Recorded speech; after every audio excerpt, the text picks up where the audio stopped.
الحمد لله وكفى والصلاة والسلام على سيد الرسل وخاتم الأنبياء وعلى آله وأصحابه الذين أوفوا عهدا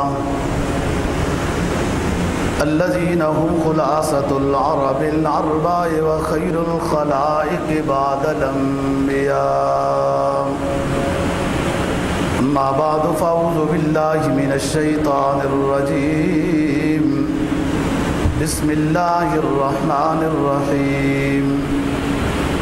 ولو أنهم إذ ظلموا أنفسهم جاءوك فاستغفروا الله واستغفر لهم الرسول لوجدوا الله توابا رحيما. قال النبي صلى الله عليه وسلم من زار قبري وجبت له شفاعتي. صدق الله العظيم وصدق رسوله النبي الأمي الكريم ونحن على ذلك لمن الشاهدين والشاكرين والحمد لله رب العالمین. پانچویں پارے کی ایک آیت کریمہ اور جناب نبی پاک صلی اللہ علیہ وسلم کا ایک فرمان تلاوت کیا ہے.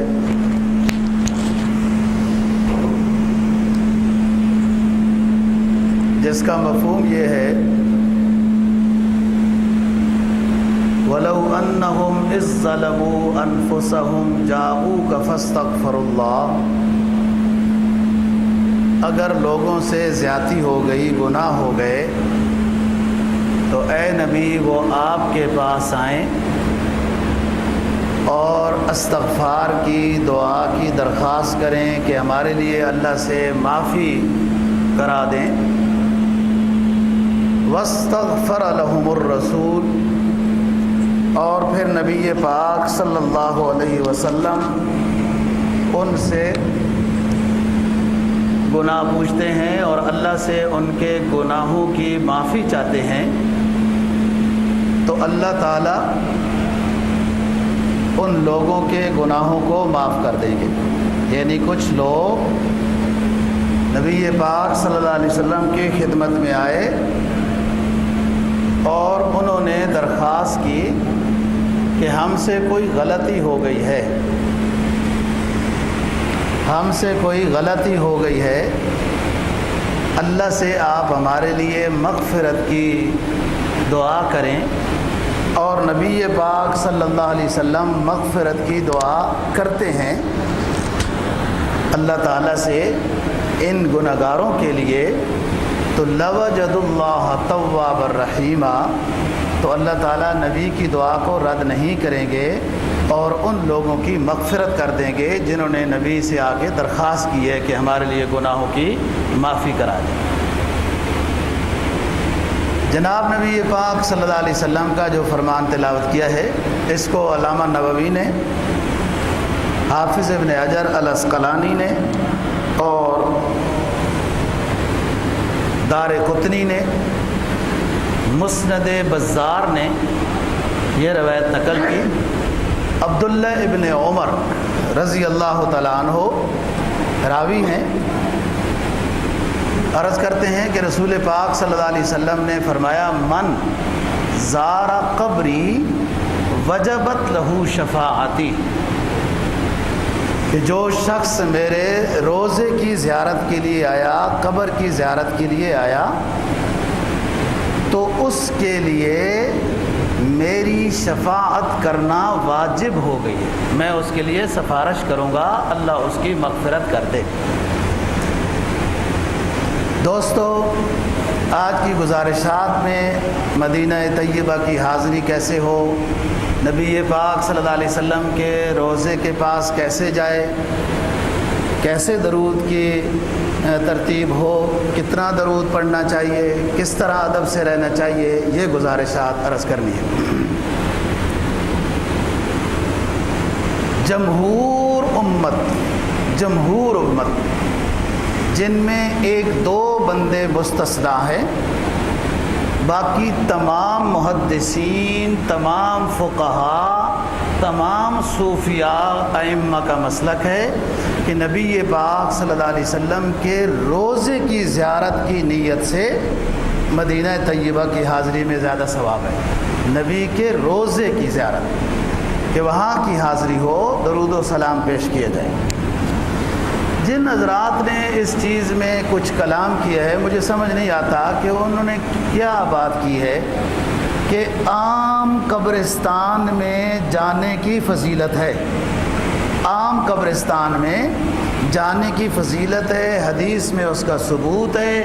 آپ صلی اللہ علیہ وسلم بھی جنت البقیع کے قبرستان میں تشریف لے جایا کرتے تھے، اور اپنے چچا حضرت حمزہ رضی اللہ تعالیٰ عنہ کے مزار پر ہفتہ وار معمول تھا غزوہ احد جہاں ہوا، شہدائے احد کو سلام کرنے کے لیے، ان کی دعائے مغفرت کے لیے آپ صلی اللہ علیہ وسلم ہفتہ وار جایا کرتے تھے۔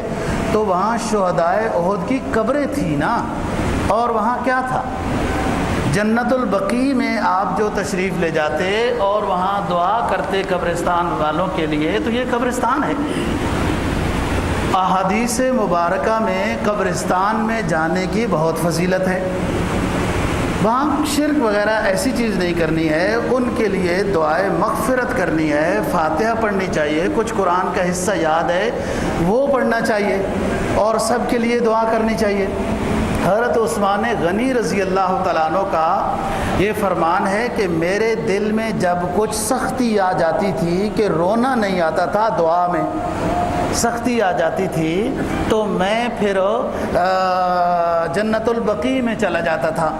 جنت البقیع میں پھر میں اپنے ساتھیوں کو یاد کرتا تھا کہ فلانے ساتھی کا جنازہ میں نے پڑھایا، فلانے کا آپ صلی اللہ علیہ وسلم نے پڑھایا، ہم نے ان کو دفن کیا، اور میں نے بھی یہاں پہنچ جانا ہے۔ تو پھر میرے دل میں نرمی آ جاتی تھی، ان کے لیے دعا کرتے تھے۔ تو قبرستان میں جانا تو سنت سے ثابت ہے، آپ صلی اللہ علیہ وسلم کا معمول بھی ہے، فرمان بھی ہے کہ ان کے لیے جا کے دعا کرو۔ اب یہ جو لوگ ہیں جنہوں نے نبی کے روزے کی زیارت کی نیت سے جانے کو منع کیا ہے، معلوم نہیں ان کے پاس دلیل کیا ہے۔ جب عام قبرستان، مسلمانوں کے قبرستان میں جانا سنت ہے، تو نبی کی قبر پہ جانا کیوں منع ہے؟ یہ غلط بات ہے۔ تشدد میں بھی اعتدال ہونا چاہیے کہ انسان اسلامی حدود کو پار نہ کر جائے۔ نبی پاک صلی اللہ علیہ وسلم کے روزے پہ حاضری محبوب عمل ہے، محبوب عمل ہے، اللہ کو بہت پسند ہے، بندے کی حاضری ہوتی ہے۔ ہاں، نبی کے روزے پہ سجدہ نہیں کرنا شرک ہے، یا آپ سے دعا نہیں مانگنی، آپ کے سامنے سلام پیش کرنا ہے اور آپ سے درخواست کرنی ہے کہ اللہ، اے اللہ کے رسول، میرے لیے اللہ سے مغفرت کی درخواست کریں، یہ سنت عمل ہے۔ لیکن بالکل آپ روزے رسول کی حاضری کے ہی منکر ہو جائیں، یہ غلط بات ہے۔ یہ جمہور امت، بات یاد رکھنا، جس میں تمام فقہا، تمام محدثین، تمام اصحاب الظواہر، تمام ائمہ، تمام صوفیاء کا یہ مسلک ہے کہ روزہ رسول کی حاضری کی نیت سے سفر کرنے میں زیادہ ثواب ہے، اور اس میں صرف 2 یا 3 بندے ہیں جو اس چیز کے منکر ہیں، باقی سارے علماء اور محدثین ایک طرف، باقی ان 2 کو کیا کرنا۔ بات یہ ہے، عبداللہ ابن عمر رضی اللہ تعالیٰ عنہ کی روایت خطبے میں نقل کی ہے کہ فرمایا رسول پاک صلی اللہ علیہ وسلم نے، من زار قبری وجبت لہ شفاعت، جو میرے روزے کی قبر کی زیارت کے لیے آیا، سلام پیش کیا، میں اس کے لیے قیامت کے دن سفارش کروں گا۔ عبداللہ ابن عمر کی یہ روایت صرف ایک حدیث کی کتاب نے نقل نہیں کی، میں نے 4-5 حدیث کی کتابوں کا حوالہ دیا ہے۔ عبداللہ ابن عمر یہ حضرت عمر کے بیٹے ہیں اور مشہور صحابی ہیں، احادیث کے، قرآن کے حافظ، اللہ والے تھے، درویش آدمی تھے۔ ان کا معمول یہ تھا کہ جب بھی مدینہ سے باہر جانا چاہتے تھے تو پہلے سلام کے لیے حاضر ہوتے تھے روضہ رسول میں، پھر جاتے تھے کام کے لیے۔ جب وہ اپنا مدینہ سے باہر سے کام کر کے واپس آتے تھے تو پہلے روضہ رسول میں حاضری دے کے سلام پیش کر کے پھر گھر جاتے تھے۔ صحابہ کا عمل امت کے لیے حجت ہوتا ہے، حجت ہوتا ہے۔ آپ کا فرمان ہے کہ سب صحابہ عدل والے ہیں، جس شخص نے جس صحابی کی بات پر بھی عمل کر لیا وہ نجات پا جائے گا۔ دوسری روایت عبداللہ ابن عمر کی ہی ہے۔ نبی پاک صلی اللہ علیہ وسلم سے روایت نقل کرتے ہیں کہ آپ کا فرمان ہے کہ جو شخص میری قبر کی زیارت کے لیے آیا اور اس سفر میں اس کا اور کوئی مقصد نہیں ہے، صرف میرے روزے کی زیارت اور سلام پیش کرنے کے لیے آیا، اور کوئی مقصد نہیں ہے، یہی مقصد ہے، تو فرمایا کہ میرے ذمہ اس امتی کا حق واجب ہے کہ میں اس کے لیے قیامت کے دن سفارش کروں گا۔ اتنی بڑی فضیلت ہے۔ نبی پاک صلی اللہ علیہ وسلم کا فرمان ہے کہ اللہ سے دعا کرتے ہیں مدینہ کی فضیلت کے لحاظ سے کہ اللہ، آپ کے خلیل نے مکہ کا امن مانگا، وَارْزُقْهُم مِّنَ الثَّمَرَاتِ لَعَلَّهُمْ يَشْكُرُونَ يُجْبَى إِلَيْهِ ثَمَرَاتُ كُلِّ شَيْءٍ رِزْقًا مِّن لَّدُنَّا۔ اللہ کے خلیل نے جب بیت اللہ بنا دیا، اللہ سے دعا مانگی، جو لمبی دعا ہے ان میں سے ایک دعا یہ ہے کہ اللہ اس علاقے کو امن والا بنا دے اور اطراف سے رزق کھنچتا ہوا اس شہر میں آ جائے۔ یہ دعا کی اللہ کے خلیل نے۔ تو اے اللہ، میں جو ہے وہ دعا کرتا ہوں کہ مدینہ کو خیر و برکت والا بنا دے، امن والا بنا دے، اس کے رزق میں برکت رکھ دے۔ آپ کے خلیل نے دعا مانگی مکہ کے امن کی اور وہاں رزق آئے، خیر و برکت ہو، اور میں دعا مانگ رہا ہوں اے اللہ اپنے شہر مدینہ کی کہ اس میں خیر و برکت رکھ دے، امن رکھ دے۔ مسند بزار نے روایت نقل کی کہ کچھ صحابہ کرام رضی اللہ تعالیٰ عنہ نبی پاک صلی اللہ علیہ وسلم کی خدمت میں حاضر ہوئے، عرض کیا کہ اللہ کے رسول، مدینہ میں مہنگائی ہو گئی ہے، مدینہ میں مہنگائی ہو گئی ہے، تو چیزیں خریدنا مشکل ہو گیا ہے۔ آپ نے فرمایا کہ صبر کے ساتھ رہو،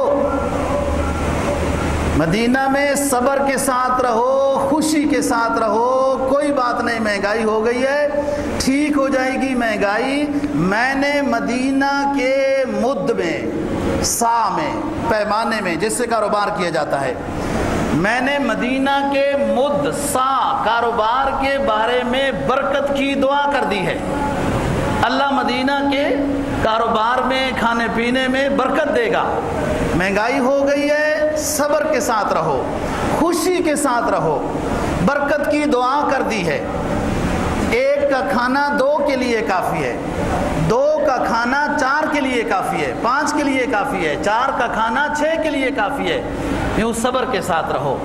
اور فرمایا کہ مدینہ میں جو شخص سختیاں برداشت کر کے رہتا ہے میری محبت کی وجہ سے، کہ ادھر اللہ کا رسول ہے اور مہنگائی ہے یا کرایہ زیادہ ہے یا جو کچھ بھی ہے، جو شخص مدینہ میں رہائش پذیر ہے اور سختیاں برداشت کر کے رہتا ہے، میں اس کے لیے سفارش کروں گا قیامت کے دن، اس کی شفاعت کروں گا، اللہ اس کی مغفرت کرے گا۔ اسی حدیث کا اگلا حصہ ہے، فرمایا جو شخص مدینہ میں آیا، اس کی مجبوری ہے واپس جانا اپنے گاؤں میں، جیسے یہاں سے لوگ جاتے ہیں، لیکن اس کو مدینہ کی چیزیں یاد آتی ہیں، وہ ان چیزوں کو محبوب سمجھتا ہے، فلانی چیز بھی اچھی تھی، فلانی چیز بھی اچھی تھی، تو اللہ تعالیٰ اس کو اپنے علاقے میں نعم البدل عطا کرے گا، اچھی چیزیں عطا کرے گا۔ اور جو شخص مدینہ سے گیا اور مدینہ کی چیزوں کی بدنامی کرتا ہے، وہاں یہ تھا، وہاں یہ تھا، وہاں یہ تھا، تو اللہ اس کو رسوا کرے گا کہ مدینہ کی بے ادبی کرنا جائز نہیں۔ امام مالک کے سامنے رحمہ اللہ تعالیٰ کسی نے یہ بات کی کہ مدینہ کا دہی کھٹا ہے، تو امام مالک رحمہ اللہ تعالیٰ نے اس کو سزا دی کہ تم نے میرے پیغمبر کے شہر کی بے ادبی کی ہے۔ کیوں ایسا کہا ہے کہ یہاں کا دہی کھٹا ہے؟ نہیں کہنا چاہیے، بے ادبی ہے، نبی کے شہر کی بے ادبی ہے۔ یہ وہی امام مالک ہیں جو مدینہ کی حدود میں جوتا استعمال نہیں کرتے تھے کہ ہو سکتا ہے کہیں اس جگہ میں میرا پاؤں آ جائے جہاں نبی پاک صلی اللہ علیہ وسلم کا پاؤں ہے تو اس پر میرا جوتا لگ جائے، یہ بے ادبی ہے۔ یہ ان کا مقام تھا۔ مدینہ سے باہر تشریف لے جاتے تھے تو دوڑ کے واپس آتے تھے کہ ہر سنت پر عمل کرتا ہوں جو اختیاری ہے۔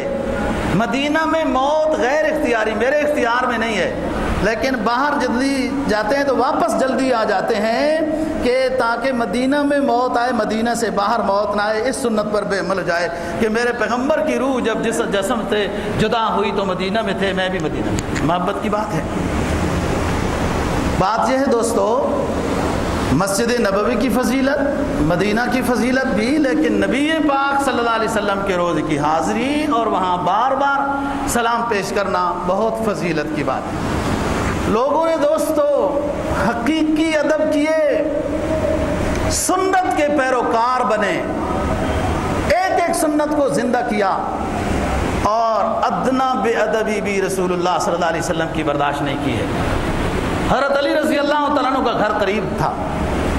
ایک دروازہ نبی پاک صلی اللہ علیہ وسلم کی وفات کے بعد اپنے گھر کا ایک دروازہ بنانا چاہا تو اس میں ظاہر ہے کیل لگے گی، ٹھک ٹھک ہوگی وغیرہ، تو وہ ناپ لے کے مدینہ سے باہر لکڑی لے گئے اور مستری کو بھی لے گئے، وہاں سے دروازہ بنا کر آنے کے بعد اپنے گھر میں وہ دروازہ لگایا کہ قریب میرا پیغمبر آرام کر رہا ہے، ٹھک ٹھک سے تکلیف ہوگی، بے ادبی ہے۔ حضرت عائشہ صدیقہ رضی اللہ تعالیٰ عنہ جب تک زندہ رہیں روضہ رسول کے ساتھ والے کمرے میں تھی، جب اطراف سے کہیں کوئی کھٹ کھٹ کی آواز آتی تھی تو پیغام بھیجتی تھی کہ آپ کی کھٹ کھٹ کی آواز میرے کمرے تک پہنچ رہی ہے تو ضرور روضہ رسول میں بھی پہنچ رہی ہے، جس سے آپ کو تکلیف ہوگی، یہ بے ادبی ہے، کھٹ کھٹ نہ کرو۔ یہ وہ صحابہ کرام رضی اللہ تعالیٰ عنہ کی بات کر رہا ہوں جو امت کے لیے حجت ہیں۔ نبی پاک صلی اللہ علیہ وسلم نے فرمایا، میری مسجد میں نماز پڑھنے کا ثواب، ایک نماز با جماعت پڑھنے کا ثواب 1000 نماز ثواب کے برابر ہے۔ ایک حدیث میں فرمایا 10,000 نماز کے برابر ہے۔ مسجد اقصیٰ کے بارے میں فرمایا کہ وہاں جو نماز با جماعت ادا کرے گا 10,000 نماز کا ثواب ہے۔ اور یہ حدیث جو پہلی والی چھتری ہے جو قریب ہے، وہاں درمیان میں دروازے کے اوپر یہ لکھی ہوئی ہے کہ صلاۃ مسجدی ھذا الف صلاۃ من مسجد اللہ، کہ دیگر مسجدوں میں نماز پڑھنے کے مقابلے میں میری مسجد میں نماز پڑھنے کا 1001 نماز کا ثواب ملے گا۔ اور آپ کے ممبر جہاں آپ صلی اللہ علیہ وسلم کا جو محراب تھا، وہ اس پر پولیس کھڑی ہوتی ہے کہ لوگ اس جگہ میں سجدہ دینے کو زیادہ سعادت سمجھتے ہیں۔ سعادت کی بات تو ہے ہی، لیکن لوگ پھر ہاتھ سے تجاوز کر جاتے ہیں، کچھ اور شروع ہو جاتا ہے، اس لیے وہاں پولیس کھڑی ہے۔ کبھی کبھی موقع مل بھی جاتا ہے۔ جو آپ صلی اللہ علیہ وسلم کا محراب تھا، اس محراب میں جہاں سجدے کی جگہ ہے وہاں کلیجی رنگ کا پتھر لگا ہے، وہ علامت ہے کہ اس جگہ پہ حضرت عمر فاروق رضی اللہ تعالیٰ عنہ کا خون بہا تھا، جو ابو لولو مجوسی نے آپ کو خنجر مارا تھا اور آپ اس جگہ پہ زخمی ہو گئے اور خون جو گرا ہے، تو وہاں کلیجی رنگ کا پتھر اوپر قالین بچھی ہوئی ہے۔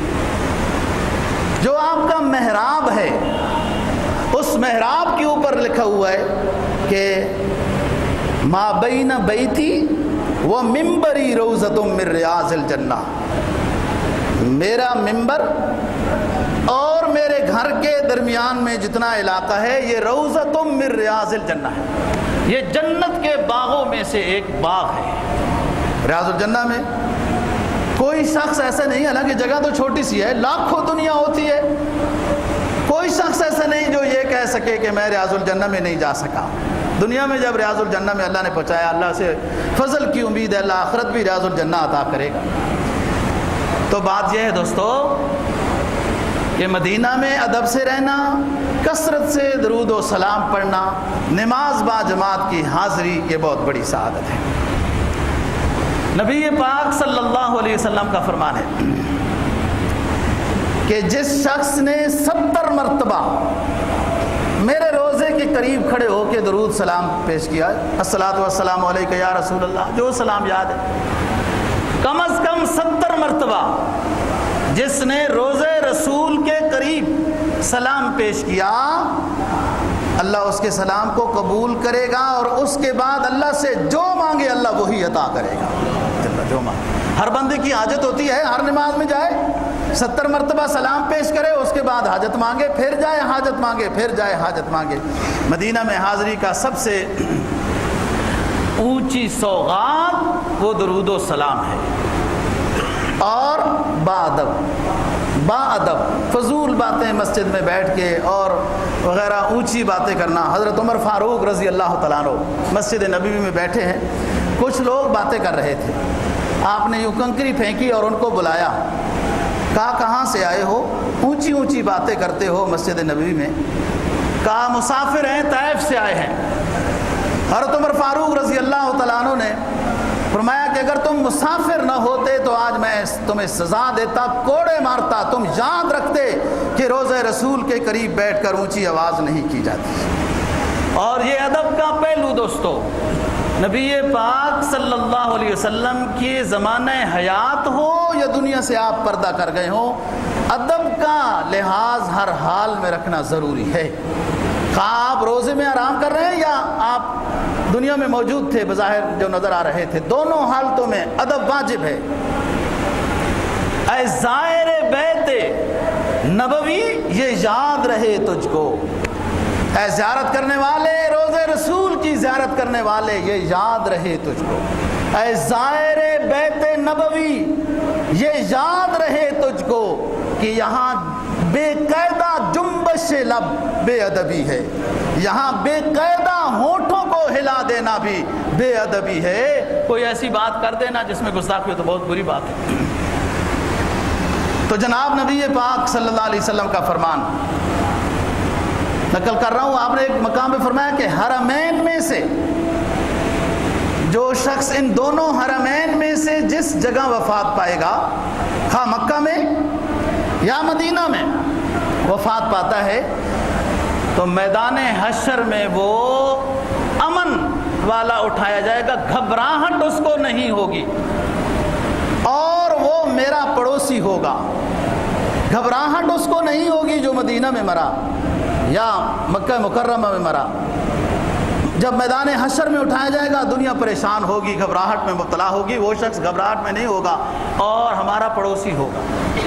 ایک حدیث میں جناب نبی پاک صلی اللہ علیہ وسلم کا فرمان ہے کہ جو شخص میری قبر کی زیارت کے لیے آیا، میں اس کے لیے سفارش بھی کروں گا اور وہ میرے ساتھ ہوگا، میدان حشر میں میرے ساتھ ہوگا۔ مقصد یہ ہے کہ اس کی مغفرت ہو جائے گی، اللہ راضی ہو جائے گا۔ جناب نبی پاک صلی اللہ علیہ وسلم کا فرمان جس کو امام ابو داود نے نقل کیا ہے اور جس کی روایت میں ذرہ برابر بھی کوئی کمزوری نہیں ہے، جناب نبی پاک صلی اللہ علیہ وسلم کا فرمان کہ جو شخص میرے روزے کے قریب آیا اور اس نے سلام پیش کیا، وہاں سلام پیش کرنے کا طریقہ الصلاۃ والسلام علیک یا رسول اللہ، یا حبیب اللہ، یا نبی اللہ، یا شفیع المذنبین، یا خیر الخلق عند اللہ، یہ تمام باتیں، اور پھر اس کے بعد دوسرے اس معاہدے میں الصلاۃ والسلام علیک یا ابا بکر الصدیق خلیفۃ النبی بلا فصل صاحب الغار والمزار، پھر افضل الصحابۃ بالتحقیق، پھر آگے تیسرا معاہدہ جس پر حضرت عمر فاروق لکھا ہوا ہے الصلاۃ والسلام علیک یا امیر المؤمنین عمر ابن الخطاب رضی اللہ تعالیٰ، یہ سلام پیش کرنا ہے۔ تو بات کر رہا ہوں کہ فرمایا کہ جو اس ترتیب پہ آتا ہے اور سلام پیش کرتا ہے ادب کے ساتھ.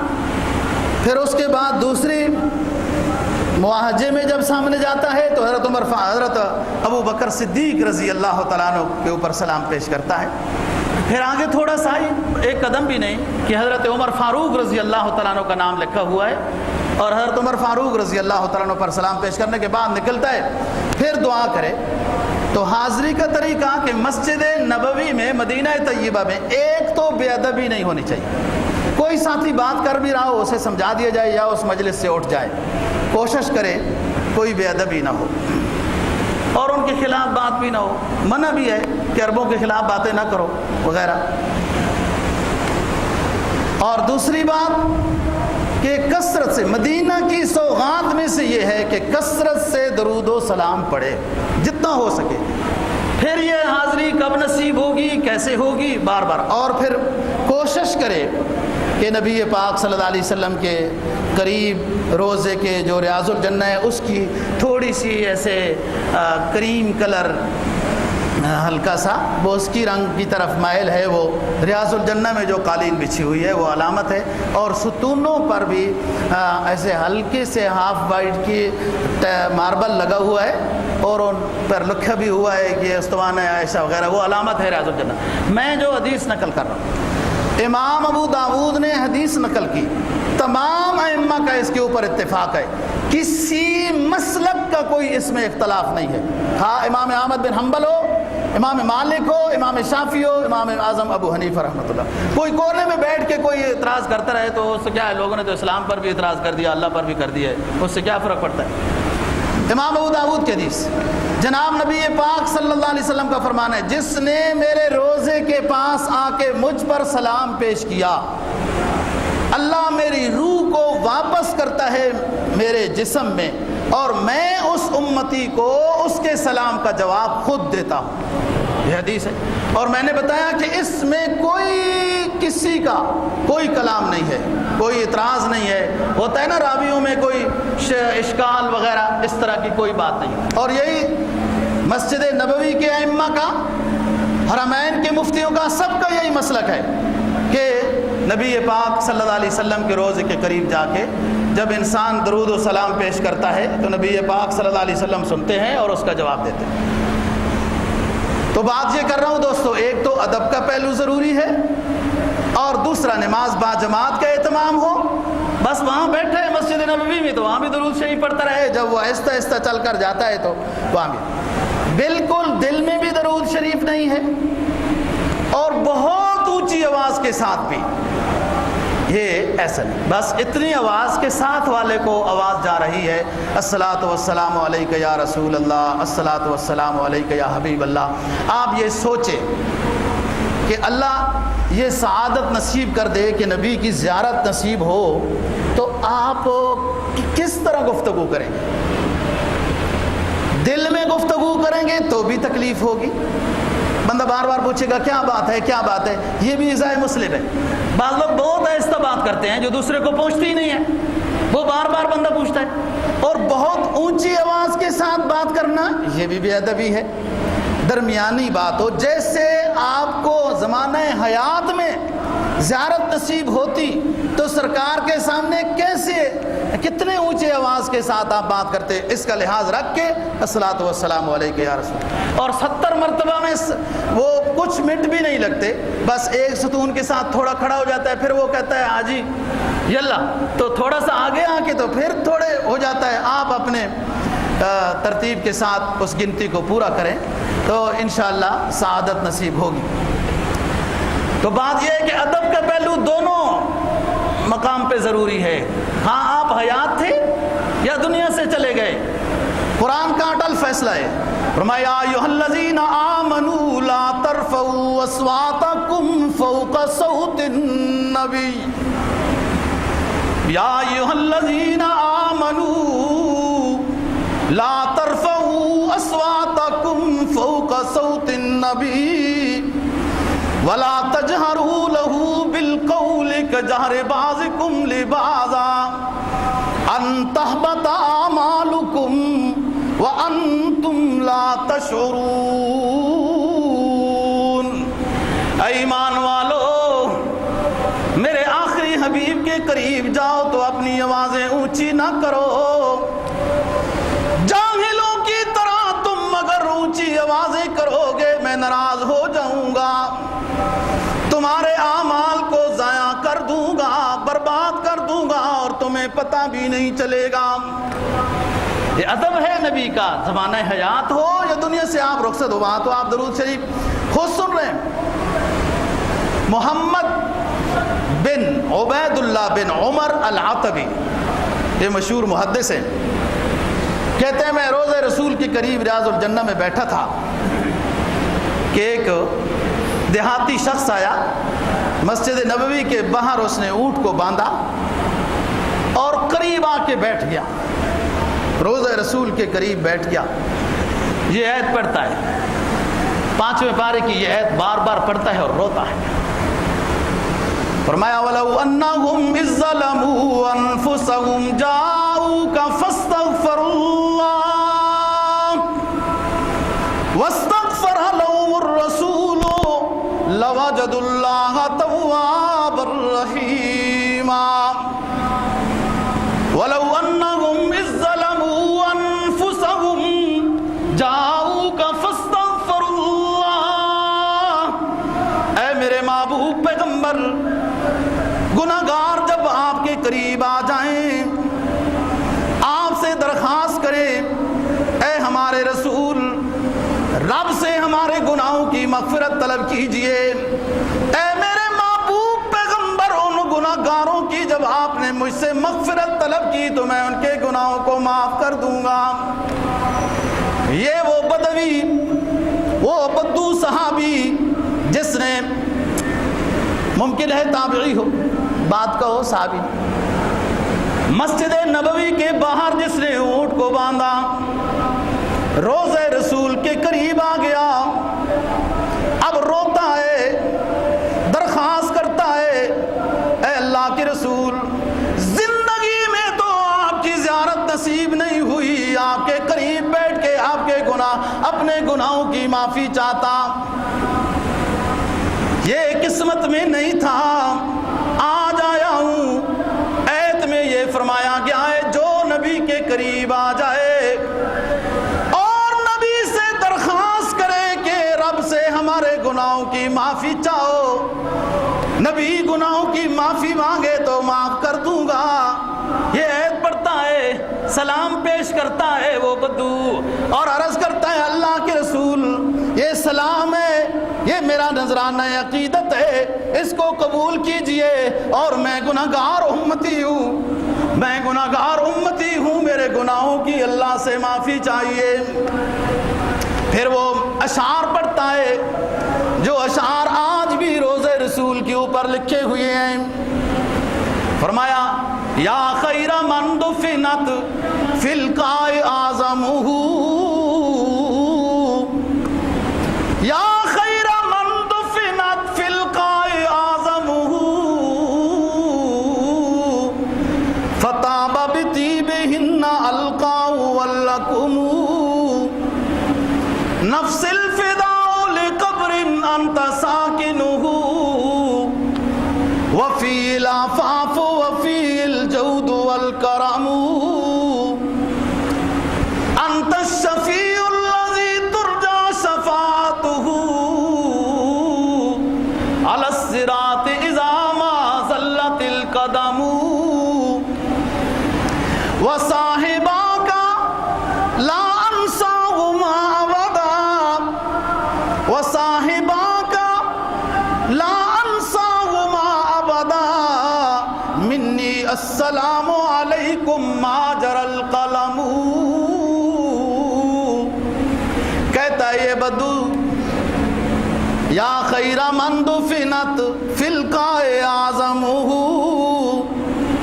اے وہ بہترین دنیا کے انسان جو اس سرزمین میں آرام کر رہا ہے، تیرا جسم جس مٹی کو لگا او میرے محبوب پیغمبر وہ مٹی بھی معطر ہو گئی، نفس الفداء لقبر انت ساکنہ، وفی العفاف وفیہ الجود والکرم،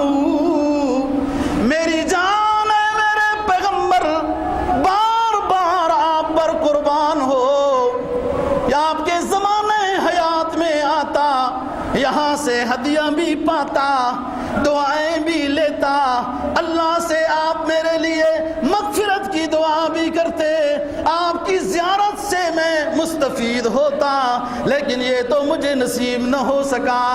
آپ کی زیارت سے محروم رہا کہ میری پیدائش جو بات کی ہوئی، اور آپ سے ہدیہ بھی نہ ملا، جو لوگوں کو آپ کھجوریں اور چیزیں اور کپڑے ہدیہ کرتے تھے، اور آپ سے بالمشافہ اپنے گناہوں کی معافی بھی نہ کرا سکا، لیکن اب درخواست کرتا ہوں اپنے رب سے میرے گناہوں کی معافی چاہیں۔ نفس الفداء لقبر انت ساکنہ وفیہ العفاف وفیہ الجود والکرم۔ پھر آگے کہتا ہے انت شفیع الذی ترجا شفاعتہ علی الصراط اذا ما زلت القدم۔ اے میرے محبوب پیغمبر، آپ کی شفاعت سے ہی میرا کام بنے گا، آپ کی سفارش سے ہی میدان حشر میں آپ کے امتیوں کا کام بنے گا۔ جس وقت پل صراط کے اوپر جا رہے ہوں گے، ہر کسی کے قدم پھسل رہے ہوں گے، جب آپ کی سفارش کی، آپ کی شفاعت کی خوشخبری نصیب ہوگی تو ہمارے پاؤں پھسلنے سے رک جائیں گے۔ انت الشفیع الذی ترجا شفاعتہ علی الصراط اذا ما زلت القدم۔ آگے کہتا ہے صاحبہ کا لا انساہما ابدا۔ آپ کے دو وزیر، آپ کے دو ساتھی، ایک صاحب غار اور دوسرا وہ جس کے لیے آپ اسلام کی دعا مانگتے تھے رب سے، جو آپ کے قریب آرام کر رہے ہیں، آپ کے دو ساتھی جو آپ کے ساتھ آرام کر رہے ہیں، میں کیسے ان کو بھول جاؤں، میں ان کو کیسے بھول جاؤں، میں ان کے اوپر بھی سلام عرض کرتا ہوں، جب تک کہ دنیا قائم ہے ان پر بھی سلام ہو۔ یہ اس شخص نے نذرانہ عقیدت پیش کیا، اس بدو صاحب ساتھی نے، چلا گیا، بس رو دھو کے دعا کر کے چلا گیا۔ یہ محدث محمد بن عبید اللہ بن عمر العتبی کہتے ہیں میں اپنے معمول کے مطابق پڑھ کے جو کچھ پڑھانا تھا اس کے بعد سو گیا۔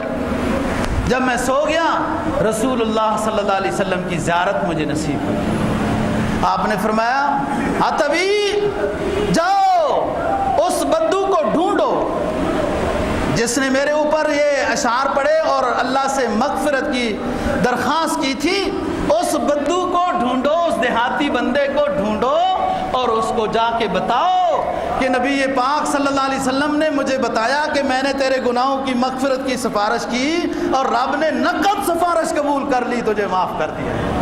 چنانچہ یہ عتبی پھر باہر نکلے، یہ خود روایت کرتے ہیں، میں باہر نکلا، اس کو ڈھونڈا تو اندازہ ہوا کہ اس کا اونٹ ابھی باندھا ہوا ہے، تھوڑی دیر میں آ جائے گا۔ جیسے آیا پھر میں نے اس کو یہ خوشخبری سنائی، پھر دوبارہ وہ نبی پاک صلی اللہ علیہ وسلم کے پاس شکرانے کا سلام پیش کرنے کے لیے حاضر ہو گیا۔ دوستو، مدینہ طیبہ کی حاضری بہت سعادت کی حاضری ہے، بہت سعادت کی حاضری ہے، اور بار بار درود و سلام، بار بار درود و سلام پیش کرنا چاہیے۔ ایک حدیث میں جناب نبی پاک صلی اللہ علیہ وسلم کا فرمان ہے، جس شخص نے بے ادبی سے اپنے آپ کو بچایا، گناہوں سے بچایا، نماز با جماعت کا اہتمام کیا، کثرت سے درود و سلام پیش کرتا رہا، کثرت سے درود و سلام پیش کرتا رہا، اس کو حج اور عمرہ مقبول کا بھی ثواب ملے گا۔ جیسے وہاں زیارات ہیں، ان زیارات میں بھی جانا مسنون ہے، اور قباء مسجد میں 2 رکعت نفل پڑھنا یہ عمرہ مقبول کا ثواب ہے۔ صحابہ اکرام رضی اللہ تعالیٰ عنہ پریشان تھے، 6 سال ہو گئے مدینہ طیبہ میں، یہ مکہ کے رہنے والے تھے، مکہ کے رہنے والے تھے لوگ جو ہر روز اللہ کے گھر کو دیکھتے تھے۔ آج 6 سال ہو گئے، مکہ مکرمہ نہیں گئے، ہجرت کے بعد بیت اللہ نہیں دیکھا۔ نبی پاک صلی اللہ علیہ وسلم نے جب بیت اللہ کو چھوڑا تھا تو دعا یہ کی، ربنا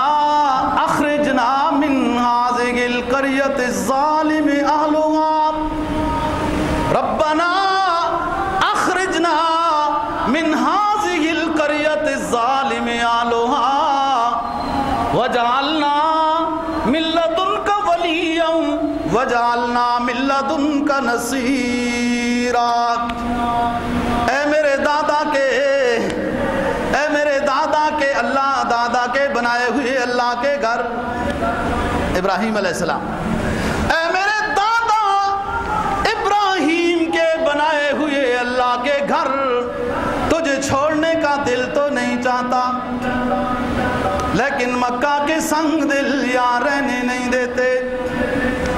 اللہ کا حکم ہے تجھے چھوڑ کر جا رہا ہوں، اللہ کا حکم ہے اے میرے دادا کے بنائے ہوئے اللہ کے گھر، تجھے چھوڑ کر جا رہا ہوں، اے میرے رب جہاں مجھے آپ جانا ہے وہاں کے رہنے والوں کو مجھ سے محبت کرنے والا بنا دے، میرے ساتھ مددگار بنا دے۔ وَجَعَلْنَا مِن لَّدُنْكَ وَلِيًّا، جدھر جاؤں دوست بن جائیں۔ وَجَعَلْنَا مِن لَّدُنْكَ نَصِيرًا، ادھر جاؤں تو میرے مددگار بن جائیں جدھر آپ مجھے لے کر جا رہے ہیں۔ اب 6 سال کا عرصہ ہو گیا، صحابہ کرام بھی غم و حزن میں ہیں، وہ اللہ کا گھر جس کو ہر روز دیکھتے تھے 6 سالوں سے یہ آنکھیں معروم ہیں۔ نبی پاک صلی اللہ علیہ وسلم سے درخواست کرتے ہیں، اللہ کے رسول بیت اللہ دیکھنے کا دل چاہتا ہے۔ ایک روایت میں آتا ہے اس وقت آپ قباء مسجد میں تھے اور سامنے دعا کی تو بیت اللہ نظر آنے لگا۔ فرمایا میرے ساتھیوں، اللہ ہمیں اپنا بیت اللہ مکہ میں پہنچا کر بھی دکھائے گا، لیکن دیکھو مکہ قباء مسجد میں جس نے آ کر 2 رکعتیں ادا کی اسے عمرہ مقبول کا ثواب ملے گا۔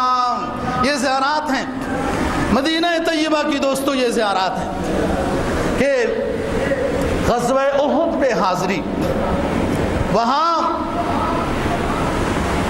66 صحابہ کرام رضی اللہ تعالیٰ عنہ کی ایک قبر ہے، 66 کی ایک اور 4 کی الگ الگ ہے، جس میں حضرت حمزہ رضی اللہ تعالیٰ عنہ آپ کے چچا ہیں یہ، اور بعض دفعہ کسی چچا سے زیادہ انس ہوتا ہے، یہ ان چچا میں سے ہیں، اور آپ کے رضائی بھائی بھی ہیں کہ عمر کے لحاظ سے بھی برابر ہیں۔ ہفتے میں آپ 1 مرتبہ شہدائے احد پر سلام پیش کرنے کے لیے تشریف لے جایا کرتے تھے۔ راستے میں ایک جگہ تھوڑا سا آرام کرتے تھے، وہاں بھی مسجد بنائی گئی جس مسجد کا نام مسجد استراحت ہے، مسجد استراحت۔ میں نے اس مسجد کو جب دیکھا تو اس تاریخی پس منظر کے لحاظ سے سوچنے لگ گیا کہ انہوں نے یہاں پر کیسی کوئی تاریخی یاد متعلق رکھی ہے کہ آپ صلی اللہ علیہ وسلم یہاں آرام فرمایا کرتے تھے تھوڑی دیر، پھر آرام کے بعد شہدائے احد پر سلام پیش کرنے جاتے، پھر واپس آتے اور وہاں ایک درخت تھا تھوڑا سا آرام کرتے، پھر واپس مدینہ طیبہ میں۔ جیسے مسجد قباء ہے، ان کی تعریف ہوئی کہ یہ یحبون ان یتطہروا واللہ یحب المطہرین، کہ یہاں جو لوگ ہیں یہ بڑی پاکی پسند ہیں یہ قباء والے۔ تو اس میں آپ صلی اللہ علیہ وسلم نے ان سے پوچھا کہ آپ لوگوں کے وضو کی بڑی تعریف کی اللہ پاک نے، کیسے وضو کرتے ہو؟ تو انہوں نے عرض کیا کہ ہم پہلے جنگل میں جاتے ہیں، قضائے حاجت کرتے ہیں، اور اس کے بعد پتھر سے استنجا کرتے ہیں، اور پھر جب واپس اپنے گھر آتے ہیں تو پانی سے بھی استنجا کرتے ہیں۔ تو آپ نے فرمایا کہ اس وجہ سے اللہ نے آپ کی تعریف کی، ورنہ پتھر سے استنجا ہو جائے تو پانی سے دوبارہ لازم نہیں ہے، کر لے تو بہتر ہے، نہ کرے تو نماز میں کوئی خلل نہیں۔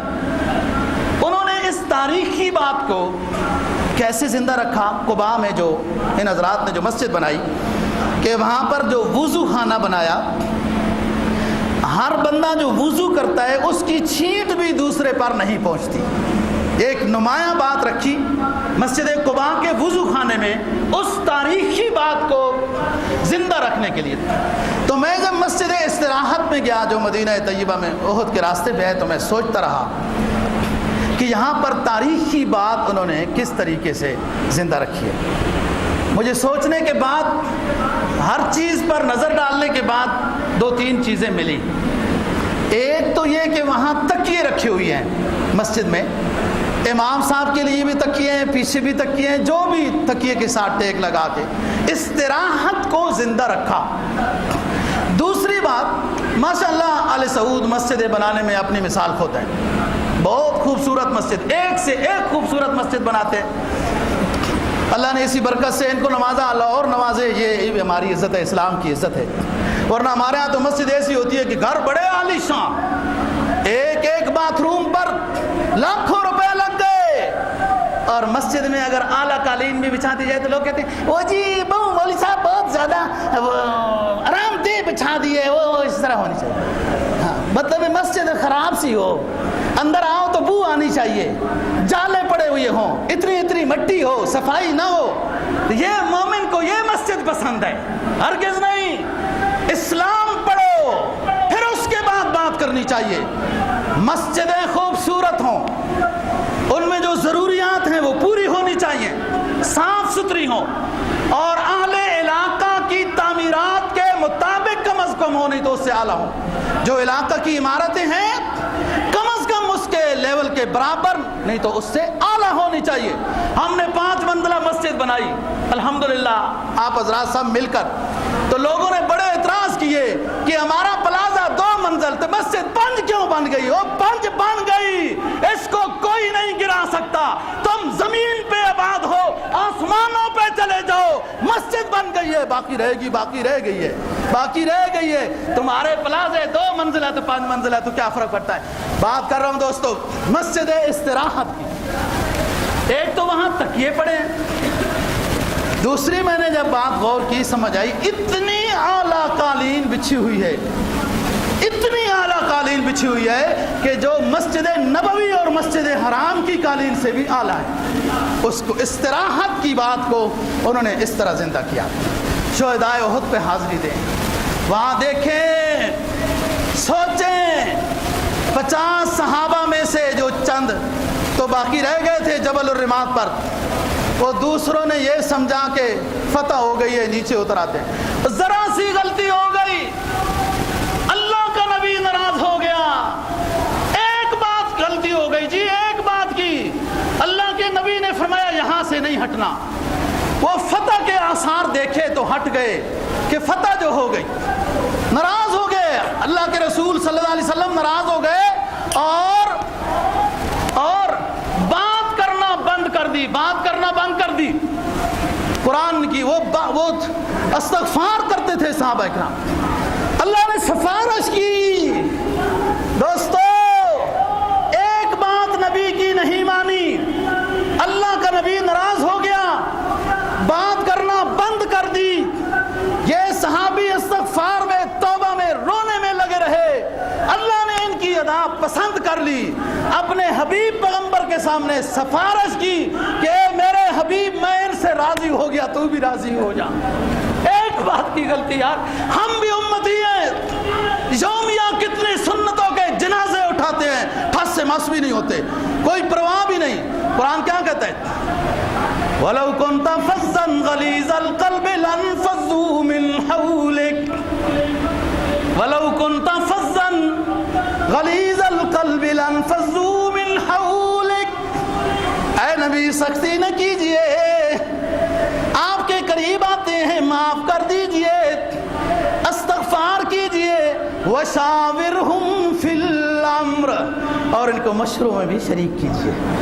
بات یہ ہے دوستو، نبی لوگ کہتے ہیں جی سنت ہی ہے نا، سنت بڑی دولت ہے، آپ سنت پر عمل کریں، اور اس کے بعد اس سنت کا واسطہ دے کے اللہ سے دعا مانگیں کہ اللہ میں نے خالص آپ کی رضا کی خاطر آپ کے حبیب کی سنت پر عمل کیا ہے، اس کو آپ قبول فرما، اور اس کے وسیلے اور صدقے سے میری فلانی دعا قبول کر، دیکھو کیسے ہوتی ہے۔ پھر اس کے بعد وہاں جو 7 مسجدیں تھیں وہاں بڑی مسجد بنا دی، حاضری ہو تو 2 رکعت پڑھنی چاہیے۔ ایسے ہی زیارات میں سے اہم زیارت مسجد قباء ہے، جس میں 2 رکعتیں پڑھتے ہیں۔ مسجد جمعہ ہے جہاں جمعہ فرض ہوا۔ مسجد قبلتین، ایک تو یہ قبلہ ہے جدھر آپ امام صاحب نماز پڑھاتے ہیں، مسجد قبلتین، بالکل آپ قبلے والی جگہ میں کھڑے ہو کے واپس دیوار کے اوپر دیکھیں، واپس دیوار کے اوپر دیکھیں تو وہاں ایک مصلی بنا ہوا ہے، وہ مسجد قبلتین ہے، جس میں نماز عصر کی 2 رکعتیں بیت اللہ شریف کی طرف منہ کر کے اور 2 رکعتیں پہلی والی وہ مسجد اقصیٰ کی طرف منہ کر کے پڑھائی گئیں۔ اللہ دین کی سمجھ اور عمل کی توفیق نصیب فرمائے۔ وآخر دعوانا